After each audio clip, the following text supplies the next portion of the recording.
Bom dia ou boa tarde, queridos irmãos. Aqui é Jorge Campos. Entendemos o caráter de Deus?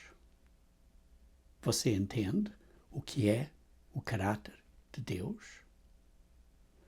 Esse é o caráter que nós temos que desenvolver e crescer para sermos realmente da graça e do conhecimento de Jesus Cristo, para podermos imitar a Jesus Cristo, que é a imagem do Pai. Por isso, entendemos o caráter de Deus? Ora, vejamos. Deus criou o homem com um plano muito importante. Um plano de vir a ter muitos filhos na glória, como filhos dele na glória. E queridos irmãos, este plano, basicamente, de uma maneira muito simples, é em duas etapas. A primeira etapa é individual. É as ações que nós, as várias pessoas no mundo, todas as pessoas no mundo, temos que fazer individualmente. A segunda etapa é de um modo internacional, mundial, para todas as pessoas do mundo, quando Jesus Cristo vai tomar posse do governo deste mundo e vai governar neste mundo e governará pela eternidade fora, para além deste mundo. E sim, tudo será através de Jesus Cristo. O cerne da mudança que nós, ou pela qual nós temos que passar, é que, em última análise, nós temos que vir a ser semelhantes a Deus. Vir a ser perfeitos, como o Pai é perfeito. Virmos a ter, ou vir a ter, o caráter do Pai. Ora, é importante nós entendermos, isto é um ponto muito importante, é importante nós entendermos que as leis de Deus revelam o caráter de Deus. E os dias santos de Deus revelam o plano de Deus, o plano universal de Deus, individualmente e universal, como Ele vai efetuar, ou realizar, ou concluir esse plano a nível individual e universal. Ora, é importante entendermos que Deus é seletivo. Ora, isso não quer dizer que Deus é exclusivo ou prejudicado contra uma ou outra pessoa. Então, o que quer dizer ser seletivo? Ser seletivo quer dizer que é criterioso ou particular sobre o que escolhe, aceita ou permite. Perdão. Por exemplo, uma pessoa que é seletiva vai exercitar ou exercer um julgamento ou um discernimento e consideração cuidadosa ao tomar decisões ou selecionar entre uma gama de opções que tenha, frequentemente, está claro, escolhendo apenas as melhores opções, ou os itens, ou resultados mais apropriados ou desejados, com base nos critérios específicos que tenha. Ora, pondo esta definição em Deus, Deus é seletivo. Ele vai exercitar ou exercer discernimento e julgamento e consideração cuidadosa ao tomar as decisões ou selecionar membros da sua família, com base em critérios específicos. E o critério específico é que nós venhamos a pôr, ou venhamos a ser, ou a ter, o caráter de Deus. Ora, isso não quer dizer que somos predestinados. Sim, somos predestinados a ter livre arbítrio moral. E a decisão é nossa. Mas Deus quer que nós venhamos a ser filhos e filhas dele.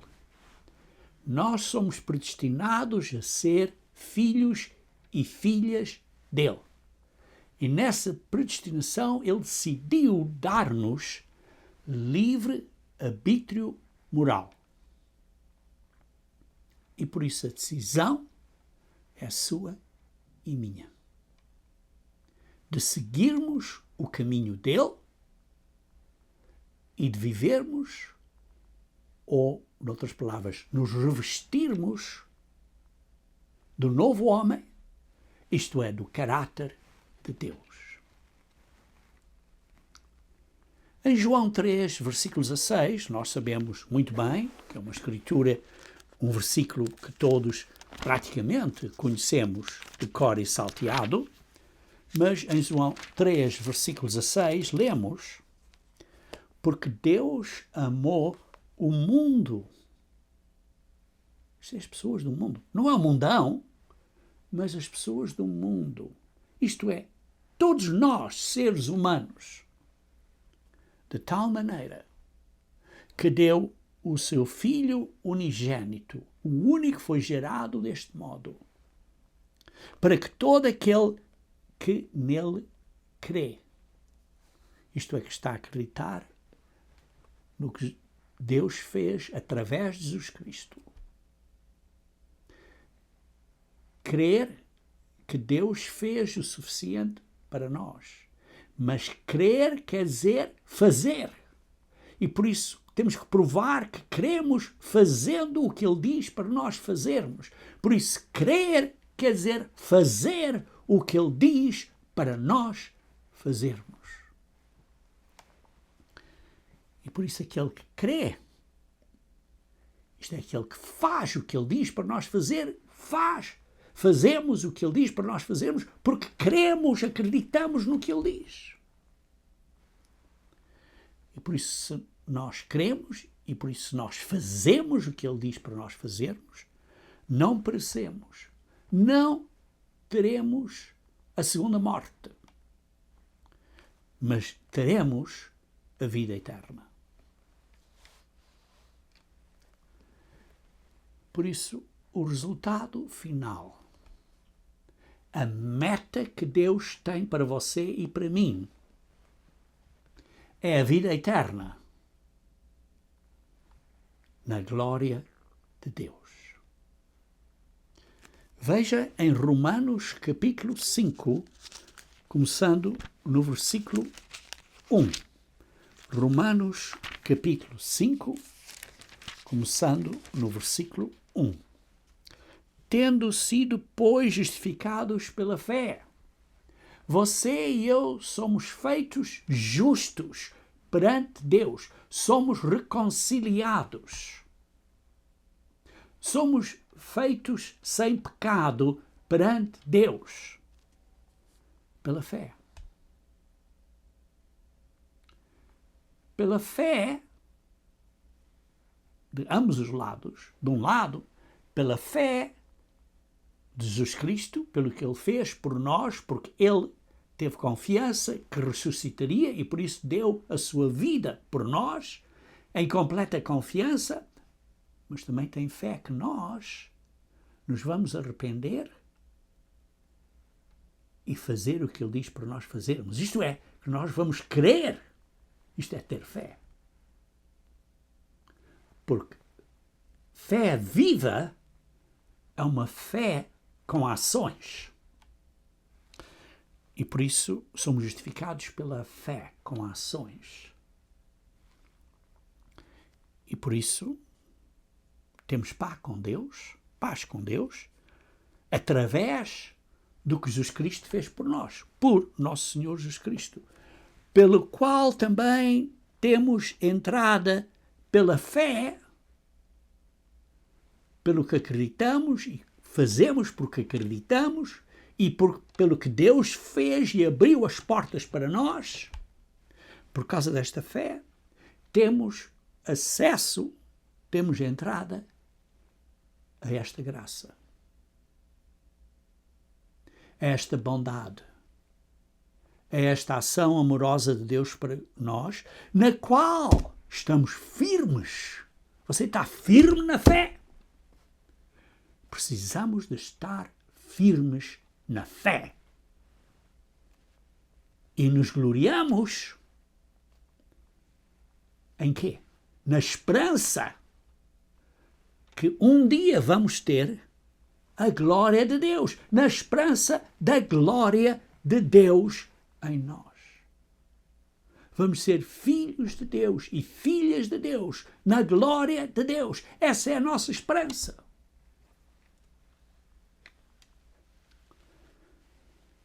E por isso lemos um bocadinho mais adiante, no mesmo capítulo, no versículo 9, logo, muito mais agora, tendo sido justificados pelo seu sangue.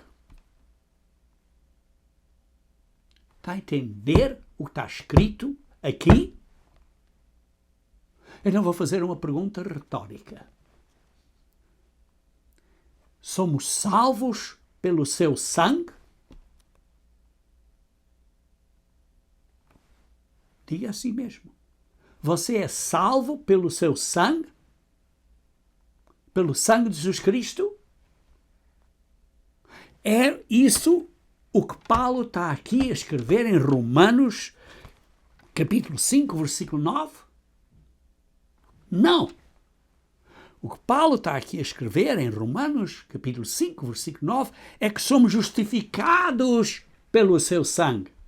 Irmãos, a palavra justificada é bem diferente de ser salvos.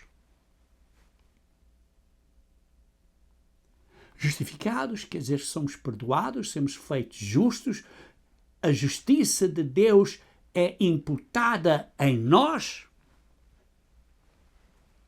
para nós sermos instrumentos da justiça,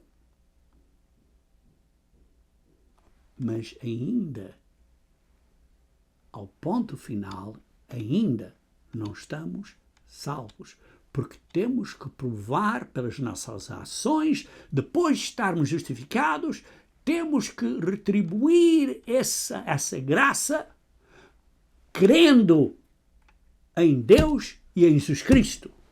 E crer quer dizer fazer. Fazer o que Ele diz para nós fazermos. Ou, noutras palavras, é obedecer às leis de Deus. E por isso, vemos aqui no versículo 9, que somos justificados pelo seu sangue. E seremos futuro, por ele salvos da ira. Como? Como? A resposta está no versículo 10. Porque se nós, sendo inimigos, fomos reconciliados, fomos perdoados, fomos feitos justos, os nossos pecados foram perdoados. Foi a nós imputado ou dado a justiça de Deus de graça, porque acreditamos nele. E fomos reconciliados com Deus. Como? pela morte de Jesus Cristo, pela morte de seu Filho. Muito mais, tendo sido já reconciliados, justificados, feitos justos, estamos em paz com Deus, há uma reconciliação com o Pai, seremos futuro, salvos. Por quê? Pela vida de Cristo. Por quê? Porque Cristo é o nosso sumo sacerdote. Porque Cristo é o nosso advogado de defesa. E quando você é acusado por Satanás, porque Satanás diz, olha, põe aí o seu nome, mas vou pôr o meu. Olha, o Jorge fez isto. Como é que pode ser o seu filho? Então eu me ponho de joelhos, me aproximo do trono de Deus através de Jesus Cristo, pela autoridade de Jesus Cristo, em nome de Jesus Cristo, isto é, pela autoridade de Jesus Cristo, e peço perdão. E comprometo-me uma vez mais a esforçar, a obedecer. Esse compromisso, esse perdão, é aceito pelo sangue de Cristo. Somos justificados pelo sangue de Cristo. Somos feitos justos pelo sangue de Cristo. O pecado é perdoado pelo sangue de Cristo. De graça. Porque cremos nele. Acreditamos no que ele diz e acreditamos e por isso vamos fazer o que ele diz para fazer. Vamos obedecer.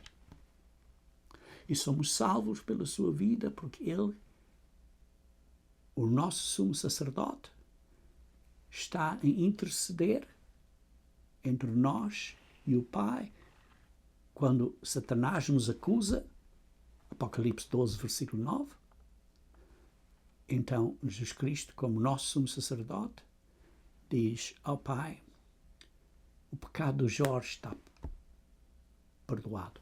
E como eu disse, ponha aí o seu nome. Somos salvos pela vida de Jesus Cristo como nosso sumo sacerdote. Por isso, lemos um bocadinho mais adiante, em Romanos 6, versículo 1, que diremos, pois, permanecemos no pecado para que a graça abunde? O que é que as pessoas hoje em dia dizem? Olha, a lei de Deus foi abolida. Mentira. A lei de Deus não foi abolida. Não podemos permanecer no pecado. De modo nenhum, versículo 2. Nós que estamos mortos para o pecado, como viveremos ainda nele? Porque a lei não foi abolida. E no versículo 12 e 13 diz, não reine, portanto, pecado em vosso corpo mortal, para lhe obedeceres em suas concupiscências. Não obedeçam ao pecado. Não pequem. Por quê? Porque a lei de Deus não foi abolida. Versículo 13. Nem tampouco apresenteis os vossos membros ao pecado, por instrumentos de iniquidade. Mas apresentai-vos a Deus como vivos dentre os mortos. O que é que está morto? O velho eu. A minha vida pecaminosa. Agora vou viver uma vida obediente a Deus. Isto é, crendo em Deus e por isso fazendo o que Ele diz para nós fazermos.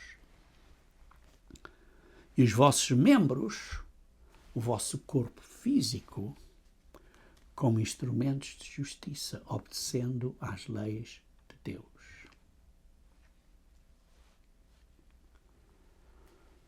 E depois lemos no versículo 15. Pois que? Pecaremos porque não estamos debaixo da lei, mas debaixo da graça? Podemos então pecar porque não estamos debaixo da pena da lei? Sim, quando estou debaixo da lei é porque estou debaixo da pena da lei. Não estou debaixo da pena da lei, porquê? porque os meus pecados foram perdoados. E por isso não estou debaixo da pena da lei, estou debaixo do perdão, da graça, do perdão de graça que Deus nos dá. E por isso, vamos continuar a pecar? Não! Diz assim, de modo nenhum, diz no versículo 15. Uma vez mais, precisamos de entender que somos justificados de graça pelo que Jesus Cristo fez, nas condições que nós acreditamos nele, e temos que fazer o que ele diz para nós fazermos, e estamos arrependidos, realmente arrependidos, que quer dizer não vamos fazer isso de novo. E por isso lemos em Romanos capítulo 4, versículo 6, Romanos capítulo 4, versículo 6, assim também Davi declara bem-aventurado o homem. Deus quer que seja você e eu. O homem, está claro, a mulher, a quem Deus imputa a justiça, sem obras. Deus nos imputou a sua justiça, nos atribuiu a sua justiça. Os nossos pecados foram perdoados e por isso, perante Deus, estamos justos, sem pecado. Temos a justiça de Deus dada a nós de graça. Por isso diz no versículo 7, bem-aventurados aqueles cujas maldades são perdoadas e cujos pecados são cobertos. Bem-aventurado o homem a quem o Senhor não imputa o pecado. Porquê? Porque está a imputar a nós a justiça de Deus. Somos perdoados gratuitamente. Deus nos chamou de pecado, irmãos. Sabemos que há uma chamada. Ninguém pode vir a Deus a não ser que Deus o chame. João 6,44. E Mateus 22,14 diz, muitos são chamados, mas poucos são escolhidos. Mateus 22,14. Porque muitos são chamados, mas poucos escolhidos. Deus está a chamar muitas pessoas. Muitas pessoas estão a receber a Boa Nova, têm acesso ao site da Boa Nova, estão a ser chamados por Deus a dizer, olha, está aqui a verdade, arrependem-se. E o que é que as pessoas, a maioria das pessoas, estão a fazer? Não se estão a arrepender. Quando Deus chama as pessoas, o que é que as pessoas fazem? Viram-se de costas.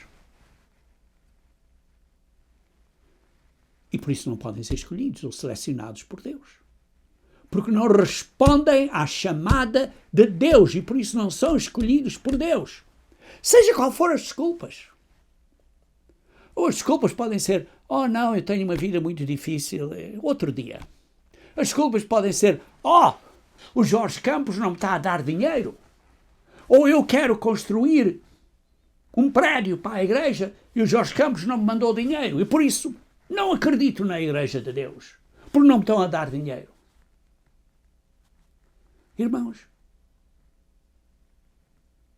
a chamada de Deus não é sujeita a receberem dinheiro. A chamada de Deus é sujeita a você prestar atenção e crer no que Deus diz e por isso fazer o que Deus diz para fazer, obedecer os 10 mandamentos, como Jesus Cristo disse quando um homem lhe perguntou, disse, o que é que eu posso fazer para receber a vida eterna? E ele disse, obedece à lei de Deus. Jesus Cristo não disse, olha, a lei de Deus está abolida. Não, irmãos. Responder à chamada é responder à chamada de Deus. E mesmo que o caminho seja difícil, temos que andar para a frente. Temos que andar para a frente. E não desistir. Porque Jesus Cristo disse: faz os cálculos. Calcula a despesa. Como diz, olha, este homem quis construir um prédio ou uma ponte, ou seja, e depois, no meio, desistiu porque não tinha suficiente para completar. Quando você faz um compromisso a Deus, não desista. Olha, eu vou obedecer a Deus. Eu vejo muitas pessoas, vêm, estão muito entusiasmadas. Olha, isto é verdade. Mas que coisa tão excitante, isto é verdade.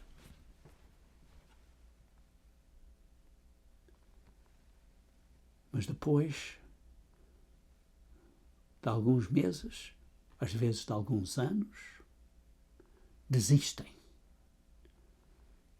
Porque o caminho é duro. Jesus Cristo disse: se você não pôr Deus primeiro, você não magoar as outras pessoas, porque você está a pôr Deus primeiro, se você não desapontar as outras pessoas, o que é que isso quer dizer? Olha, por exemplo, tem um amigo seu e diz: olha, vai fazer isto comigo no sábado. E você diz: não vou fazer no sábado, porque Deus diz que o sábado é dia santo e não posso fazer isso. Olha, vem comigo a um jogo de futebol no sábado. Não vou fazer isso porque o sábado é um dia santo. Então você vai aborrecer essa pessoa. Ou uma pessoa diz: olha, vem guardar e observar comigo o dia de Natal. E você diz: não, o dia de Natal é pagão, não vou fazer isso. Talvez não diga assim dessa maneira, mas diz: olha, não é bíblico, não quero fazer isso.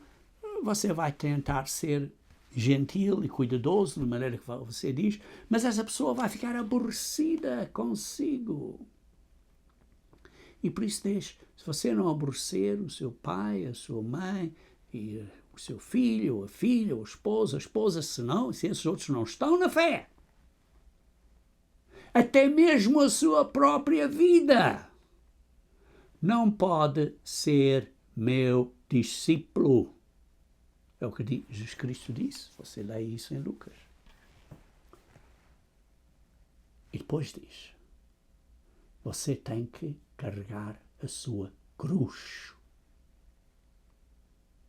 Não está a dizer que Deus vai tirar a sua cruz e você vai andar sem cruz. Isto é, você tem que carregar, continuar a andar com a sua cruz. Sim, Deus vai ajudar a você a carregar a cruz, mas não vai tirar a cruz. Talvez a sua cruz seja um problema de saúde. Talvez a sua cruz seja um problema económico ou financeiro. Talvez a sua cruz seja um problema que não consegue ter emprego. Então, eu vou quebrar o sábado porque tenho que trabalhar.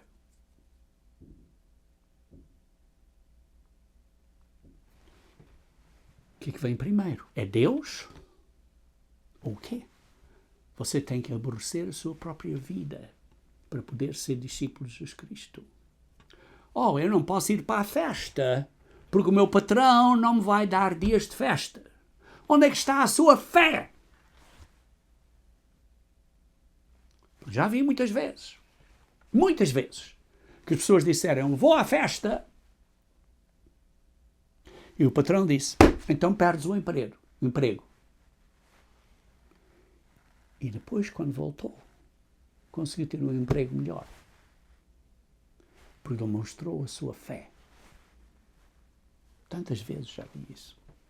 Ou outras vezes diz assim: olha, então, desculpe, patrão, mas eu vou observar a festa. Então o patrão diz: está bem, então vai observar a festa. Eu permito que você faça isso. Às vezes é a última hora. Mas representa ter fé. Queridos irmãos,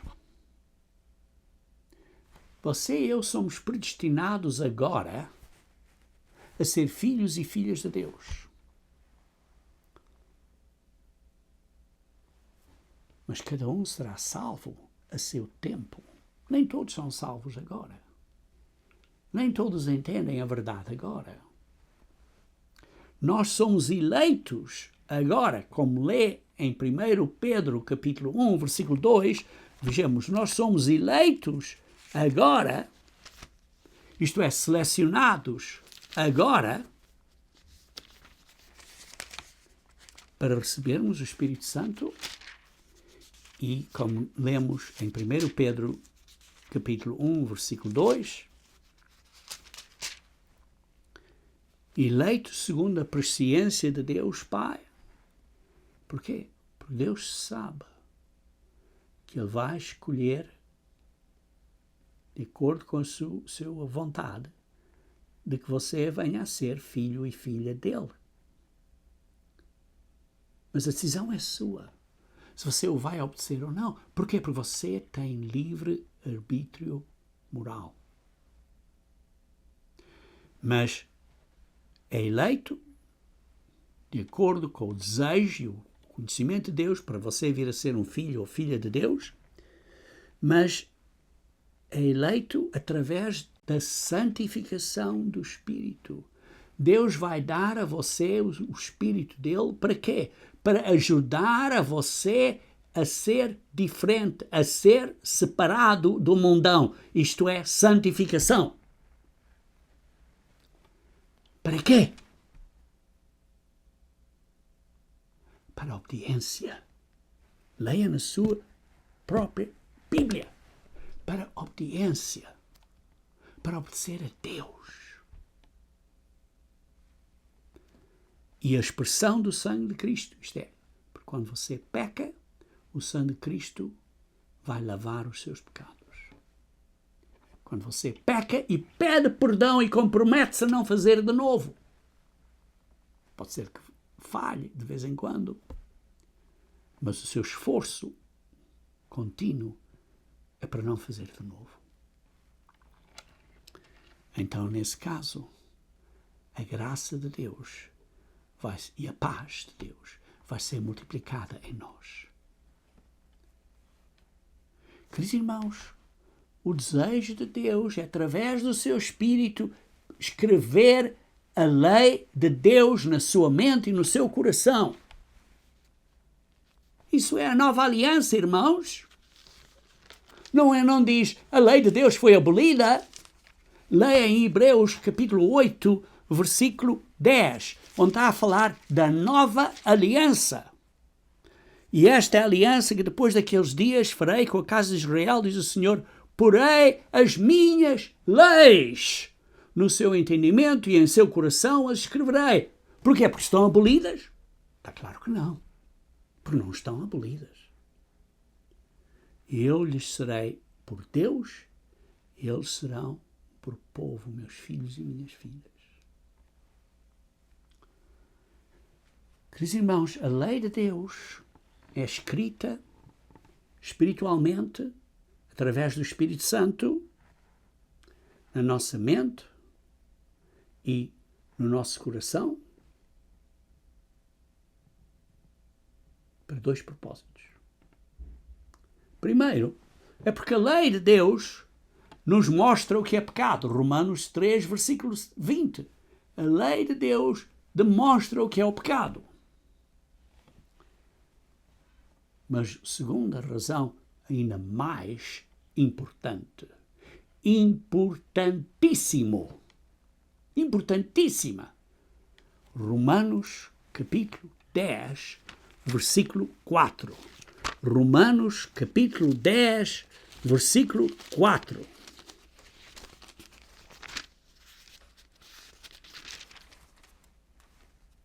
Diz, porque o fim da lei é Cristo, para a justiça de todo aquele que crê. Oh, estás a ver? O fim da lei! A lei acabou, está abolida. Não é isso que está a dizer aqui. O propósito da lei a meta da lei é de virmos a ser como Cristo é, porque Cristo é o exemplo perfeito, o modelo, o padrão daquele que obedeceu à lei. Por isso, o fim da lei, aquele que completou, que é perfeito na lei, é Cristo. Para a justiça, para que todos nós venhamos a obedecer, a ser justos de todo aquele que crê, isto é, aquele que pratica o que Deus diz para nós fazermos. Acreditamos no que Deus diz para fazermos e por isso fazemos o que Ele diz para nós fazermos. Oh, como o mundo está enganado. Ou, noutras palavras, o propósito da lei é de refletir a mente e o caráter de Jesus Cristo e de Deus, porque Cristo é na imagem do Pai. O segundo propósito da lei, sim, o primeiro, que digamos assim é negativo, é mostrar o que é o pecado. Mas ainda mais importante, o propósito positivo da lei é para nos demonstrar, nos mostrar o que é a mente e o caráter de Deus e de Cristo, para nós imitarmos como Cristo fez. Porquê, irmãos? Porque a lei é amor e Deus é amor. 1 João capítulo 4. 1 João capítulo 4, versículo 7.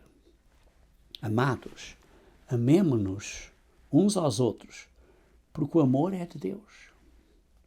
E qualquer que ama é nascido de Deus e conhece a Deus. E quais são os dois mandamentos da lei de Deus? Amar a Deus e amar o próximo. A lei de Deus é amor. E o caráter de Deus é amor, porque Deus é amor. Leia isso no versículo 8. Aquele que não ama não conhece a Deus, porque Deus é amor. Como é que você sabe como amar? Você sabe amar o próximo porque não rouba do próximo.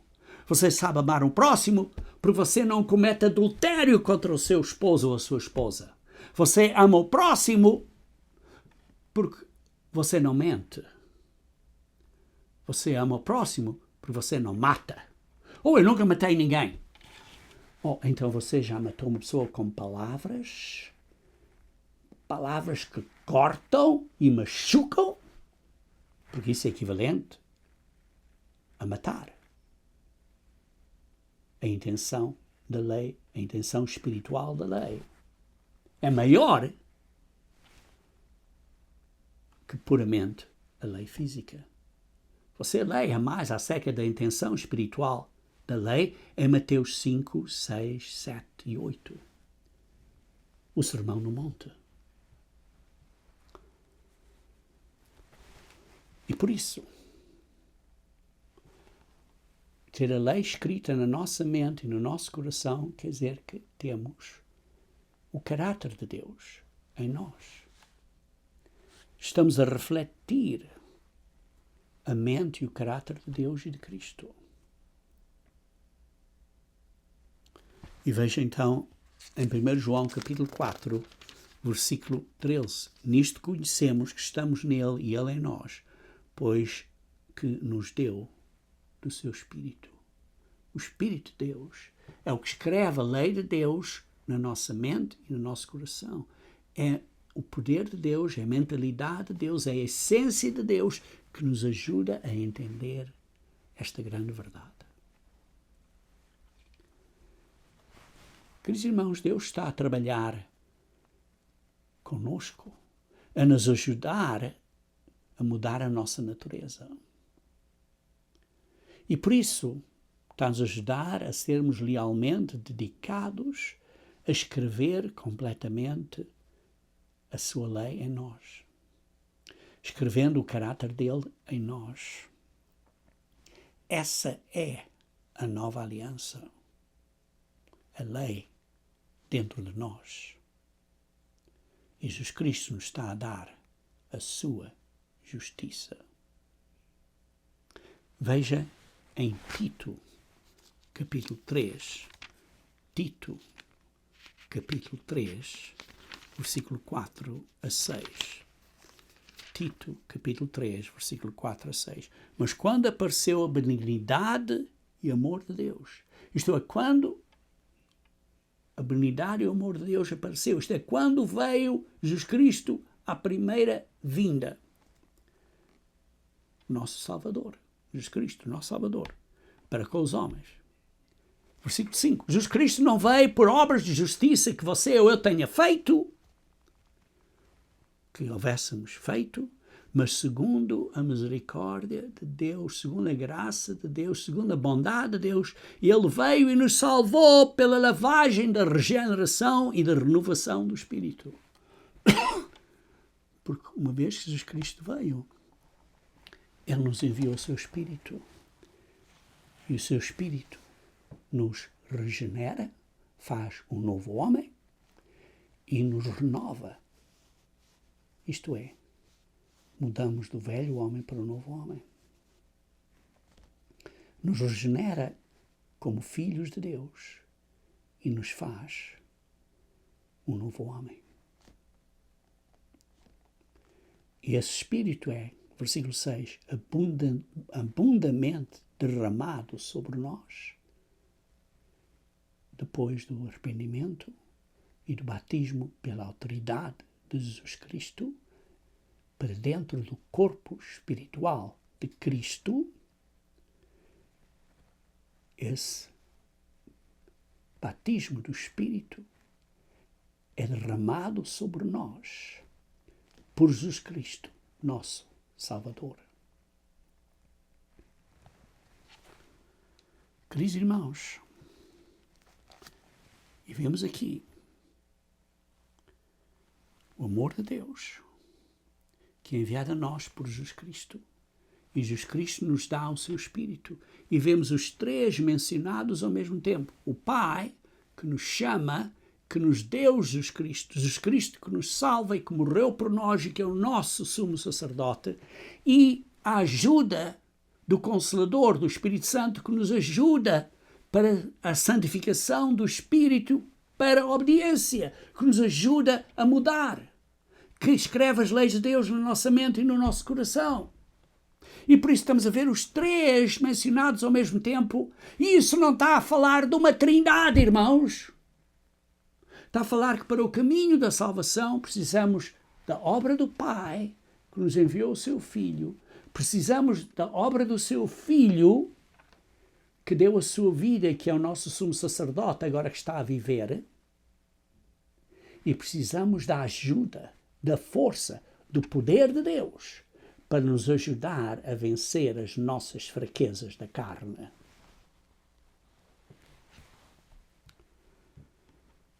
Por isso, irmãos, as leis de Deus revelam o caráter de Deus. E esta é a primeira fase. Precisamos de entender que isso é extremamente importante. As leis de Deus não estão abolidas. E os dias santos revelam esse plano de Deus. Como se vai desenrolar, como se vai realizar esse plano a um nível pessoal e mundial. Isto é, universal, à volta de todas as pessoas do mundo. Cada um à sua hora, ao seu tempo. Se os primeiros 3 dias santos, ao início do ano, isto é, Páscoa, os Pentasmos e Pentecostes, são a nível individual. Os últimos 4 dias santos, ao fim do ano, trombetas, expiação, festa de tabernáculos e o 8º dia, ou o último grande dia, são a nível universal para trazer a salvação a este mundo, que é um desastre. E lemos em Apocalipse 11, versículo 15, em Apocalipse 11, versículo 15, diz assim: E o sétimo anjo tocou a sua trombeta. Isto é a última trombeta. E houve no céu grandes vozes que diziam: os reinos do mundo vieram a ser do nosso Senhor e do seu Cristo, e Ele reinará para todo sempre. Irmãos, esta sétima trombeta representa o simbolismo dos dias das trombetas. Aliás, o dia das trombetas representa estas 7 trombetas, que é o último ano dos 3 anos e meio da grande tribulação. É o dia do Senhor. Um dia é um ano. Mas o cúmulo, o ponto principal do dia das trombetas simboliza a segunda vinda de Cristo e a ressurreição, que vai ser na última trombeta, como leem em 1 Coríntios capítulo 15, versículos 51 a 53. Em que vai haver a ressurreição, a última trombeta, que é a vinda de Cristo. E notem aqui no versículo 15 de Apocalipse 11, diz: os reinos do mundo. Sim, podemos ler que os governos e os reinos deste mundo vão então pertencer a Jesus Cristo. Isto vai ser a Deus, que é o reino de Deus, e esse reino vai ser estabelecido na terra pelo seu Filho Jesus Cristo. Por isso vai ser o reino do nosso Senhor Deus e do seu Cristo. É o reino de Deus, vai ser governado na terra através da mão de Jesus Cristo. Mas tomem atenção a um ponto interessante aqui. Apocalipse 11, versículo 15, a palavra os reinos do mundo, em grego, é a palavra 932, que é basileia. É uma palavra no singular. E por isso uma tradução mais exata ou precisa é como está na Almeida Revista Atualizada, que diz: o reino do mundo. O reino do mundo está a ser governado pelo Deus deste mundo, 2 Coríntios capítulo 4, versículo 4, que é Satanás. E quando Jesus Cristo vier, Jesus Cristo vai tomar posse do governo do mundo em vez de Satanás. E então não vai ser mais o reino de Satanás, o reino deste mundo, que é do Deus deste mundo, que é Satanás, mas vai ser o reino de Deus, governado por Jesus Cristo. Em Daniel 7, versículo 27, diz que os reinos deste mundo, os governos deste mundo vão ser dados aos santos do Altíssimo. Sim, este governo mundial, com as suas nações e essas coisas, mas que está controlado por Satanás. Este governo mundial vai ser dado a Jesus Cristo e aos santos do Altíssimo. E quem são os santos do Altíssimo? São aqueles, você e eu, que estamos a ser treinados agora e que estamos a vencer as fraquezas da carne e que estamos a vencer este mundão e continuamente arrependemos-nos e comprometemos-nos a obedecer a Jesus Cristo, que estamos a pôr o caráter de Deus na nossa mente e no nosso coração. Isto é, que estamos a pôr as leis de Deus no nosso coração, porque as leis de Deus nos dizem como amar a Deus e como amar ao próximo. E por isso são aqueles que estão a ser governados hoje debaixo do governo de Deus, que é as leis de Deus, e que vão governar no mundo da manhã debaixo dessas mesmas leis. E então, quando Jesus Cristo vier, lemos também em Apocalipse 11, versículo 18, que vai ser o tempo de destruírem os que destroem a terra. Porquê? Porque as nações vão se virar, porque quando Jesus Cristo vier e nós formos ser ressuscitados nas nuvens, vai parecer E Jesus Cristo vem com o exército dele, que é os anjos, e nós vamos ressuscitar e vamos estar com eles nas nuvens, e as pessoas na terra vão pensar, nesse momento, que está a haver uma invasão do mundo por seres extraterrestriais e vão lutar contra Cristo. E você lê em Zacarias capítulo 14, versículo 1 a 4, o que vai acontecer nesses dias, e você vai ver como essas pessoas vão ser destruídas. Esse exército vai ser destruído em Zacarias 14, 12 a 14. E vocês veem que Judá, a nação de Judá, vai ser a primeira a se arrepender e a reconhecer que Jesus Cristo é o Messias.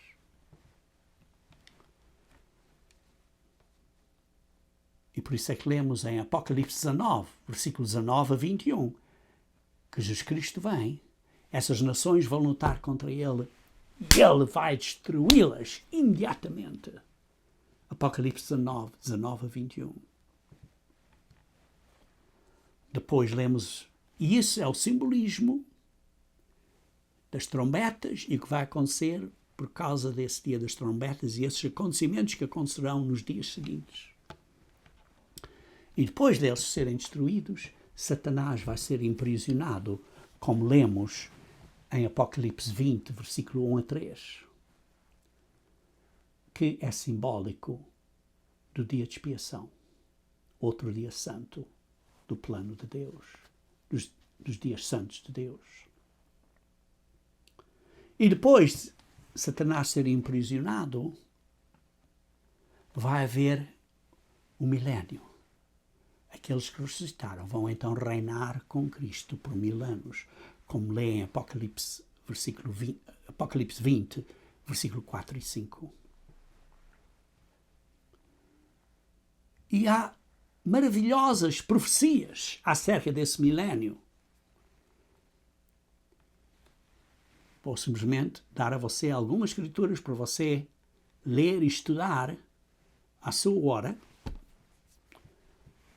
Infelizmente sei que muitos de vocês não vão fazer nada disso. Mas Deus quer que alguns de vocês façam, para ver a verdade.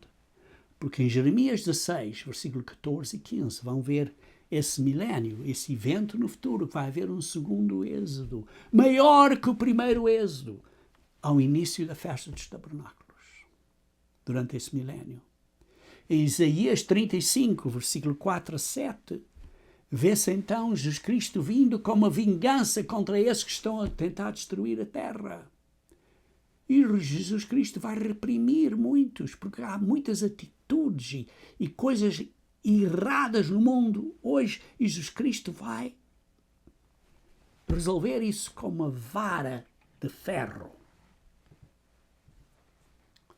E depois há profecias lindas, bonitas, demonstrando uma sociedade linda e esperançosa, como em Isaías 11, por exemplo, versículos 6 a 9 e 11 e 12. Queridos irmãos, esta é a nossa única esperança. Eu fico muito aborrecido quando pessoas estão a pensar que um líder mundano deste mundo, seja ele quem for, da esquerda ou da direita, vai resolver os problemas deste mundo.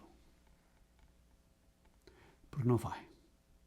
Não estou a dizer que não têm boas intenções. Alguns têm boas intenções, outros não têm boas intenções. Não é a minha posição de julgar esses.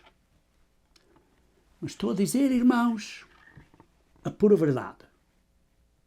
A pura verdade é que a nossa única esperança é que vai haver um governador mundial, um rei mundial, o rei dos reis e senhores dos senhores, que é Jesus Cristo, que vai vir para a terra e estabelecer o reino de Deus na terra, governando na terra, vai ser a única esperança para nós.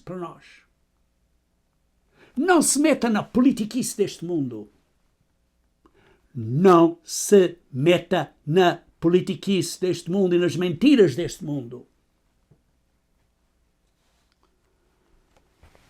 Infelizmente, muitos estão enganados e metem-se nas politiquices deste mundo.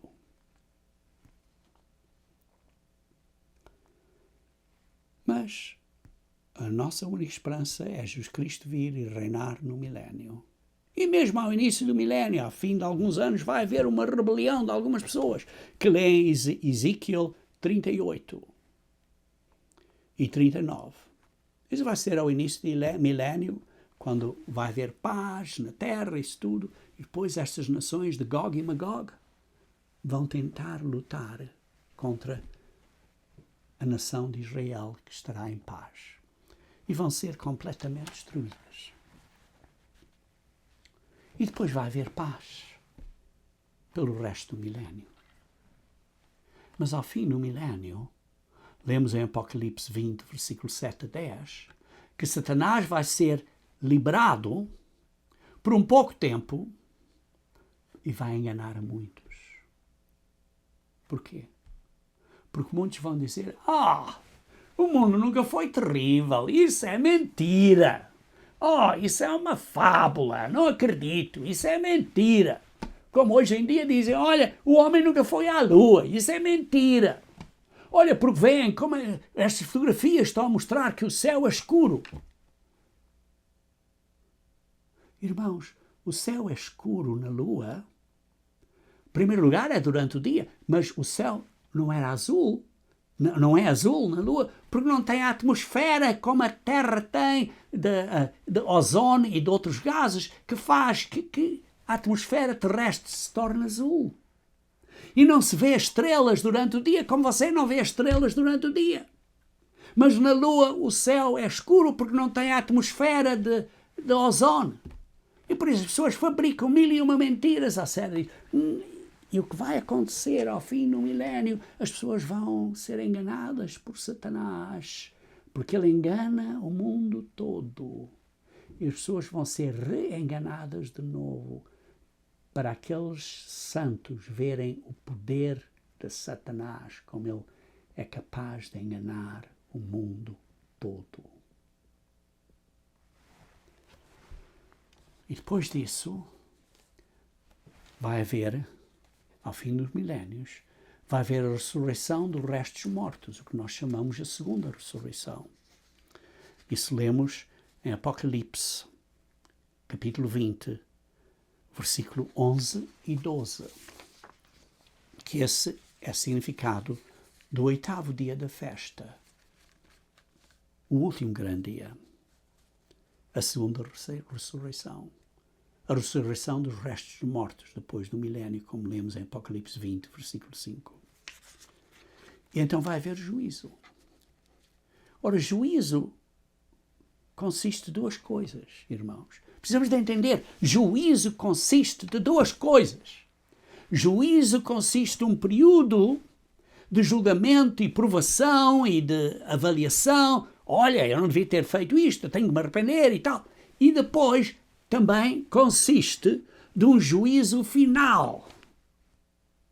São ambos. E por isso, nessa segunda ressurreição, lemos no versículo 12 de Apocalipse 20 que o livro da vida vai ser aberto. Para quê? Para estas pessoas poderem ter a oportunidade à vida eterna, se arrependerem. E você pode ver isso bem explicado, por exemplo, em Ezequiel 37, que está a mostrar essa segunda ressurreição, que as pessoas vão dizer: olha, a minha esperança está perdida, e depois são ressuscitadas, a minha esperança está perdida. E depois vem a conhecer a verdade. E depois diz, aquele corpo, aqueles cadáveres que vão então receber o espírito do homem no homem, vão começar a falar e tal, e vão aprender e conhecer o Senhor e vão se arrepender. E depois, ao fim dessa secção, lá para o versículo 13 e 14, diz que vão receber o Espírito de Deus. Porque se vão se arrepender e vão então usar o Espírito de Deus para a audiência, para depois poderem ter acesso à vida eterna, ao livro da vida. Mas aqueles que não se arrependam, então, vão estar sujeitos ao lago de fogo. Apocalipse 21, versículo 13 a 15, fala acerca dessa condenação final ao lago de fogo, à segunda morte. Queridos irmãos, Deus criou o homem e tem um plano para todos nós. E esse plano é para conduzir muitos filhos à glória, como lemos em Hebreus 2, versículo 10. E isso é através de duas etapas neste processo de salvação. A primeira é individual, que é simbolizado pelos primeiros 3 dias santos, dos 7 dias santos, ou dos 7 festivais de Deus. E a segunda etapa é quando ele vai tomar posse do governo deste mundo, que é representado pelos 4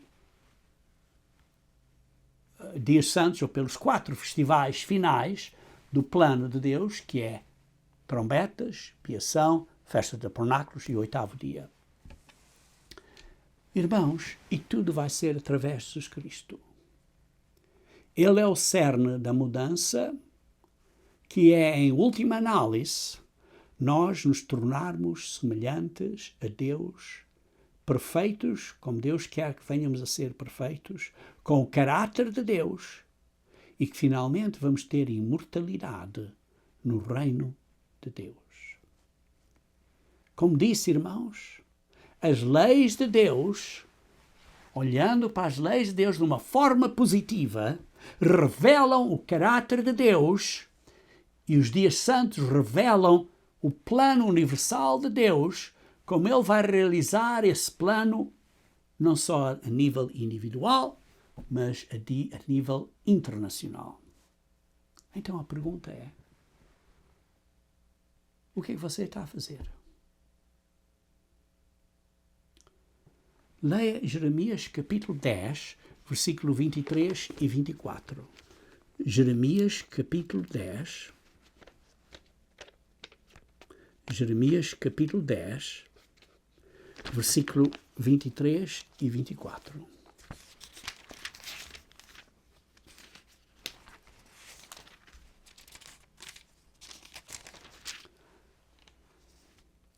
Eu sei, ó Senhor, que não é do homem o seu caminho, nem do homem que caminho dirigir os seus passos. Você está a orar desta maneira, a dizer: eu sei, Pai, que eu não sei o caminho corretamente. Eu estou a tentar. Mas diz, versículo 24, castiga-me, ó Senhor, corrige-me, ó Senhor, porém com juízo, porém com misericórdia, porém com paixão, um bocadinho de cada vez, para não ser na tua ira, para que não me reduzas a nada. Irmão, você está a orar, a pedir a Deus, para Deus educar a você, para você ser instruído, para vir a ser como Deus é, pedir isso com misericórdia, para nós sabermos ter as leis de Deus na nossa mente e no nosso coração, com a ajuda do Espírito Santo, e crescermos na graça e no conhecimento de nosso Senhor e Salvador Jesus Cristo. Irmãos, Deus tem um plano universal para você, para estarmos com Cristo à sua vinda em pé com Ele. Para ser, se nós formos considerados fiéis até ao fim, para reinar com Ele. Irmãos, o futuro não é só o milénio. Sim, é o milénio, mas é mais que o milénio, irmãos. É a eternidade para lá do milénio, no novo céu e numa nova terra de paz e alegria que Deus quer dar a você e a mim. Irmãos, não sei se vocês me entendem. Quem sabe quanto tempo temos? Será que só temos mais um ano? Eu não sei. Será que temos mais 10 anos? Eu não sei. Mas qualquer um de nós pode morrer amanhã. Por isso só temos mais um dia. Mas a verdade, irmãos, de qualquer maneira, temos muito pouco tempo. Temos muito pouco tempo. Irmãos, estamos à beira de uma terceira guerra mundial nuclear. Estamos à beira de uma terceira guerra mundial nuclear. Não sei quanto tempo vai demorar, mas não vai ser muito tempo, irmãos. As coisas políticas estão um desastre. Quando a América, o dinheiro americano, o dólar, perder o seu valor, vai perder brevemente, nós não vamos poder ajudar os irmãos à volta do mundo. Pode ser que até esta obra na internet nisso seja fechada, porque não vai haver finanças para isso. E o que é que você vai fazer? Está a preparar-se agora? Está a prestar atenção ao que estamos a dizer? Está-se a entender que temos muito pouco tempo? É preciso que eu grite para vos acordar? Eu não quero gritar, irmãos. Eu quero rogar a vocês, por amor de Deus, acordem. Temos que estar desenvolvendo hoje, o caráter de Deus, refletindo na nossa mente e no nosso coração a lei de Deus. Isto é, refletindo quem Cristo é, imitando a Cristo na nossa vida. Sim, não estamos a fazer isso perfeitamente, mas, por favor, irmão, não desista. Continue. Continuando a fazer o que precisa de continuar a fazer e manter-se fiel até ao fim. Por favor, irmãos, por amor de Deus, não desistem. E não acreditem nas mentiras deste mundo, que vai haver muitas para enganar a você. Muitas. Olhem para a lei de Deus e para o testemunho dos apóstolos e dos profetas e da Igreja de Deus.